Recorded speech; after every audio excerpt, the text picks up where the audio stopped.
Біріне сәлем достар, сіздермен мен Бекзат. Бүгін мен каналымда қайтадан жаңа қорқыныш анимация шығатын болады. Өйткені мен ең бірінші болып осы оқиғаны аударып тастағанмын сіздер үшін. Сіздерді қуантайын дегенмін. Ал енді осы видеоға кеттік.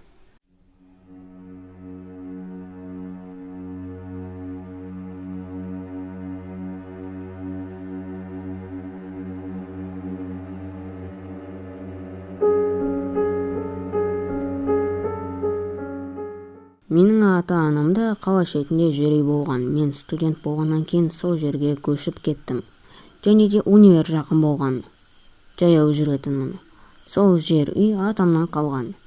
Менің атам сол үйде өмір бойы тұрған. Сол үйді сындырып басқана салған. Мен сол жерде тұру бастағанмын. Осы жаз өте ыстық болған. Сондықтан да терезе ашық тұратын. Мен есікті көп кілтемейтінмін. Сондай түндерде мен ұйықтау бастағанмын. Түннің ортасында бір әйелдің дауысын есту бастағанмын. Мен тұрдым да терезеге қарадым. Тура воротаның қасында бір әйел тұрған.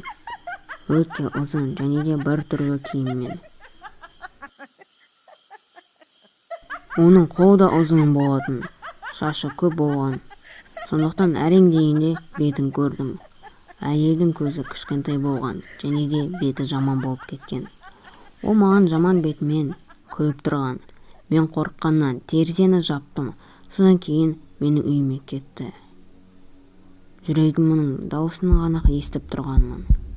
Әрең дегенде есіме түсті. Есік ашық тұрғанын. Мен тұра салдым да жүгіріп кеттім.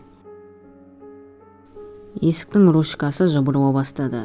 Қорқып кетіп, кілтеп тастағанмын. Есікті біреу ашқысы келген. Содан кейін қайтадан күлкі естіле бастады. Мен көзіққа қарадым, бірақ та ешкім болмады.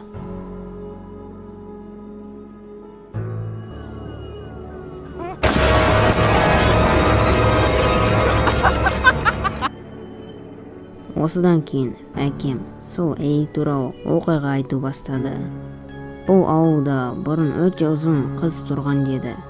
Және де қатты ақылды болмайтын. Сонда адамдармен ешкім сөйлеспейтін. Сол әйел 60-қа дейін жалғастырған.